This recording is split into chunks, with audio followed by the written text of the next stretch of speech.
Election سر پہ آ چکے ہیں.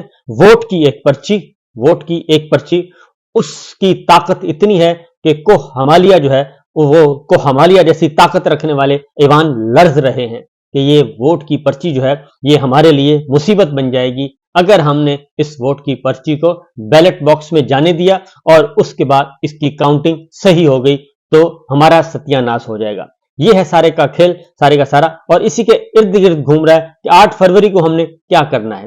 اور بڑی بڑی ڈیلز آفر ہو رہی ہیں عمران خان صاحب اور ان کی فیملی کو، لیکن نہ عمران خان صاحب مانے، نہ ان کی فیملی مانی، نہ ان کی اہلیہ مانی اور نہ ان کی بہنیں مانی.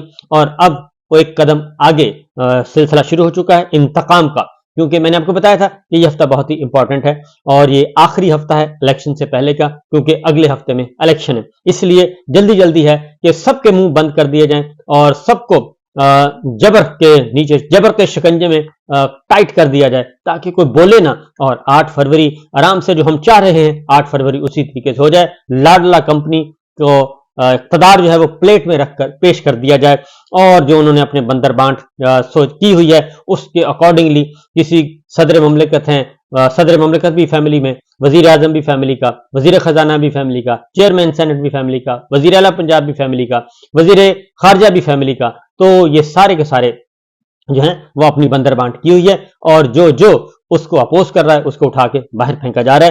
پولیٹیکل وکٹمائزیشن عروج پر ہے، خوف و ہراس عروج پر ہے. نہ اس سے کوئی عام آدمی محفوظ ہے، نہ میڈیا محفوظ ہے، نہ جوڈیشری محفوظ ہے، کوئی بھی محفوظ نہیں ہے. سیاستدان تو خیر بیچارے کب سے مار کھا رہے ہیں، وہ بھی محفوظ نہیں ہے.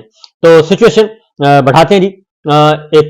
ایک جو معاملہ تھا القادر ٹرسٹ کا، وہ کیس ابھی ڈیفر کیا ہوا ہے 10 فروری تک اور الیکشن کے بعد اس کی باری آئے گی. البتہ نکاح والا کیس چل رہا ہے اور اس پہ ڈرایا دھمکایا جا رہا ہے کہ دیکھیں پھر ہم آپ کو ذلیل کریں گے. میڈیا ٹرائل شروع ہو چکا ہے اور آسٹریلیا کی تصویریں پاکستان بنی گالا ہاؤس کے طور پہ پیش کی جا رہی ہیں اور نہ کوئی شرم ہے نہ کوئی حیا ہے اور یہ سب کچھ چل رہا ہے. یہ میڈیا ٹرائل اسی طریقے سے ہے جب میاں صاحب نواز شریف صاحب کو 12 اکتوبر 99 کو جب کو ہوا تھا تو ان کے کمرے سے جو خبریں چھپی تھیں اور خبریں چھپائی گئی تھیں کہ جناب ان کے کمرے سے جنسی جو ادویات ہیں وہ برآمد ہوئی ہیں. تو بہرحال وہ خبریں ریکارڈ پر موجود ہیں. یہ سب کچھ چلتا رہتا ہے. بہرحال اس وقت خبریں ہیں، جو سب سے بڑی خبر ہے جوڈیشری پہ بہت زیادہ فوکس ہے.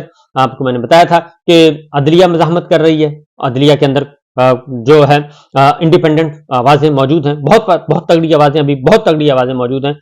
بہت کم آوازیں ہیں جو کہ نہیں مزاحمت کر رہی اور بہت زیادہ آوازیں ہیں جو مزاحمت کر رہی ہیں. اور جسٹس مظاہر علی نقوی صاحب اور جسٹس اعجاز الاحسن صاحب کے بعد اب تیسرا استعفیٰ آیا ہے. تیسرے جج آنریبل جسٹس شاہد جمیل صاحب لاہور ہائی کورٹ کے انتہائی لرننڈ، انتہائی معزز، انتہائی پروفیشنل، وہ استعفیٰ دے کر چلے گئے ہیں. لیکن انہوں نے اپنا استعفیٰ جو ارسال کیا ہے پریزیڈنٹ آف پاکستان کو، اس میں انہوں نے وجہ بتائی ہے کہ میں کیوں جا رہا ہوں. وہ خاموشی سے نہیں گئے بلکہ بتا کر گئے ہیں اور اس میں انہوں نے علامہ اقبال کے چند اشعار جو ہیں وہ رپورٹ کیے ہیں. میں وہ پوری نظم جو ہے وہ آپ کو پوری سنا دیتا ہوں کہ اس میں کیا ہے اور بہت ہی میننگ فل ہے اور خود سمجھ جائیے کہ کیا چل رہا ہے، کیونکہ ابھی جو ہے تگڑے اور باضمیر لوگ موجود ہیں جو کہ کہتے ہیں کہ ہم نے غلط کام نہیں کرنا. اقبال کی جو انہوں نے نظم رپورٹ کی ہے وہ ہے کہ اقبال یہاں نام نہ لے علم خودی کا، موضوع نہیں مکتب کے لیے ایسے مقالات، بہتر ہے کہ بیچارے ممولوں کی نظر سے پوشیدہ رہیں بعض کے احوال و مقامات. آزاد کی ایک آن ہے محکوم کا ایک سال، آزاد کی ایک آن ہے محکوم کا ایک سال، کس درجہ گراں سیر ہے محکوم کے اوقات. آزادی کا ہر لحظہ، آزادی کا ہر لحظہ پیام ابدیت، محکوم کا ہر لحظہ نئی مرگ مفاجات.